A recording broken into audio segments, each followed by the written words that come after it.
Thanks, Sophie, very much. And thank you, Selena, for that warm welcome to country. I'd like to add my own welcome to Australia's largest cancer advocacy event, in particular the RCA co-founders Kate and Richard Vines, CanForum visionaries, the RCA board, including our inaugural patron, the Honourable Tony Smith, Professor Dorothy Keefe, Gail O'Brien, AO, and other distinguished guests, our generous sponsors and our speakers.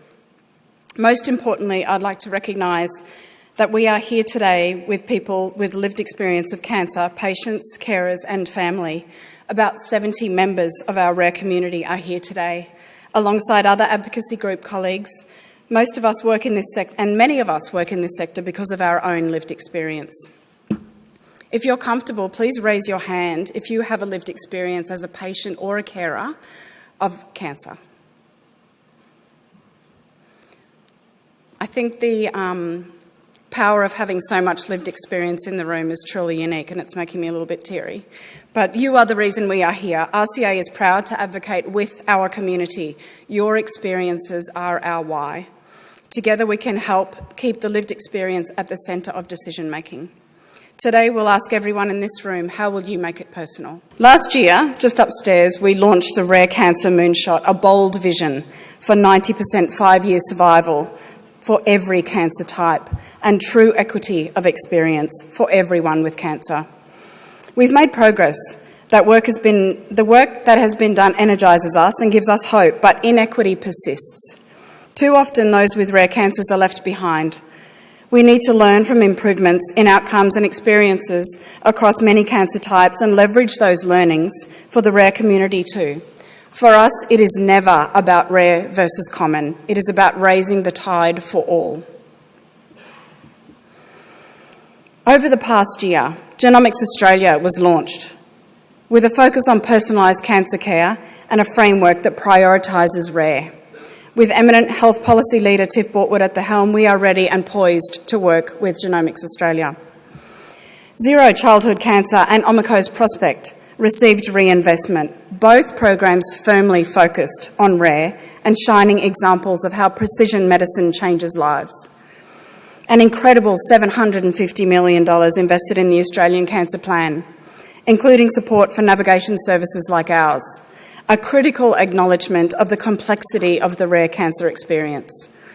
And under the direction of Professor Keefe, an enormous amount has already been done. This year, Rare Cancers Australia was commissioned by Cancer Australia to develop the very first optimal care pathway for those with rare and less common cancers, the first which will embed genomics, and the first co-chaired by a patient advocate, Lillian Lee, who shares that role with Claire Scott.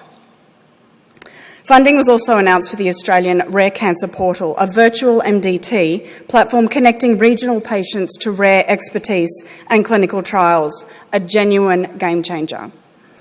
These are important wins. However, this progress comes against a backdrop of persistent inequity for people diagnosed with rare and less common cancers. 1/3 of people calling RCA for support for the first time tell us that they are under financial distress after their cancer diagnosis. At RCA, we have helped crowdfund $6 million for Australians to pay out of pocket for their treatment. That loss of dignity, having to ask friends and family for money, is devastating and is never something that should be happening in a country like ours. Last night, we launched our new report, Now It's Personal, Access and Equity for All. And it draws on a survey of 2,500 Australians affected by cancer, both patients and carers.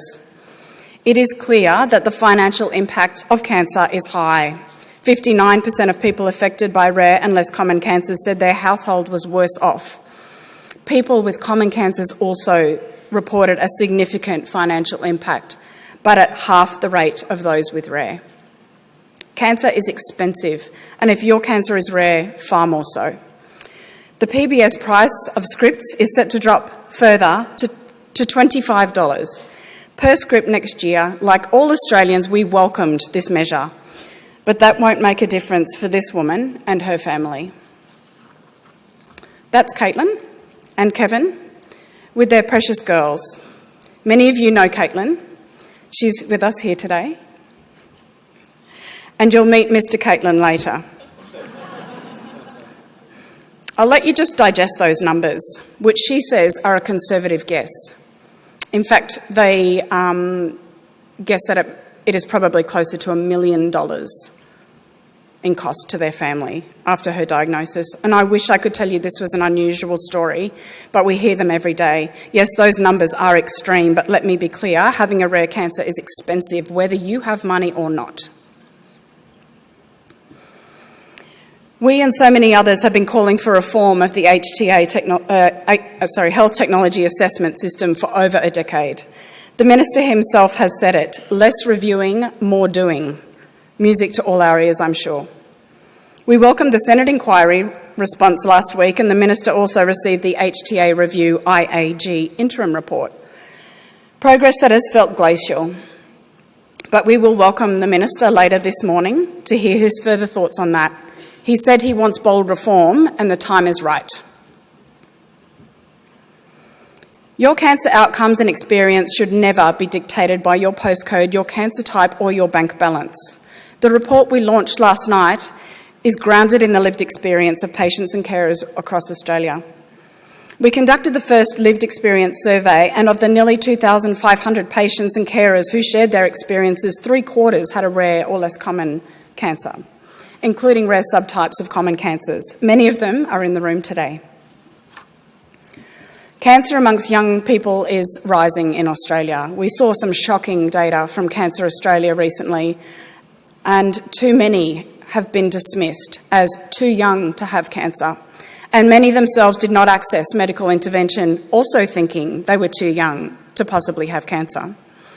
One survey respondent said, "I was told over and over I was too young to have cancer and that I didn't have the risk factors." There is a real imperative here to change that mindset.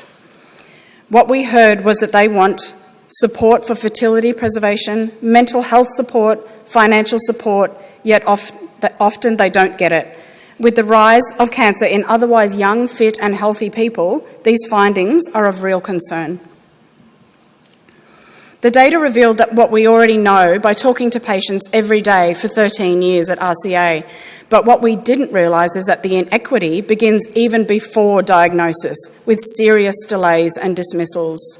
One survey respondent reported, "I was dismissed for 8 years by my GP, who thought my symptoms were because of stress and menopause. She never put the symptoms together to see the big picture, nor did she refer me to a specialist physician to investigate further." We also found that more than 1 in 4 were diagnosed with another condition.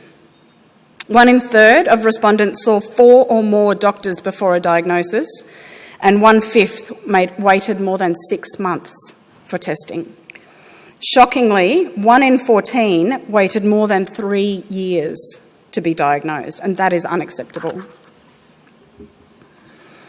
Half of the survey respondents with rare cancer said they needed better support with their mental health.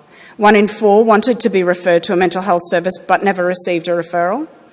60% would have liked to be referred to a cancer navigator, but only 24 were referred. We're very pleased to see that 24% of people were referred to a navigator, but you can see that the need is very high. 20% needed to be referred to pain management services but were not. That's 1 in 5 cancer patients suffered in pain. Meeting these needs is not an optional extra. Supportive care is a pillar of comprehensive cancer care, and that provides people the chance to live well as possible with their cancer, not just to survive.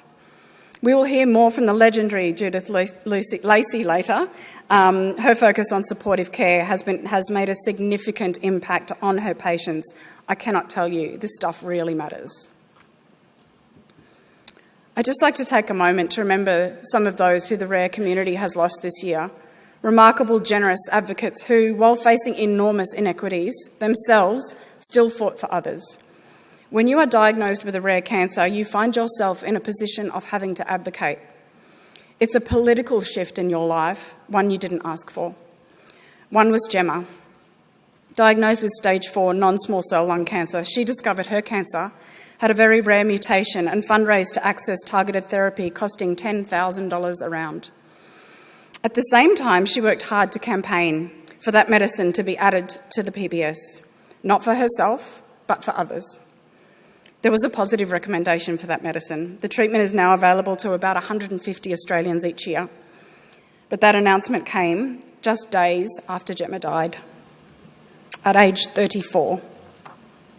So today, be brave, lean into these discussions and let's think differently. Today we can make it personal for Caitlin, for Gemma, and for all of you in the room that we come to work for every day. We can put people at the heart of policy, funding decisions and service delivery. Now let's make it personal.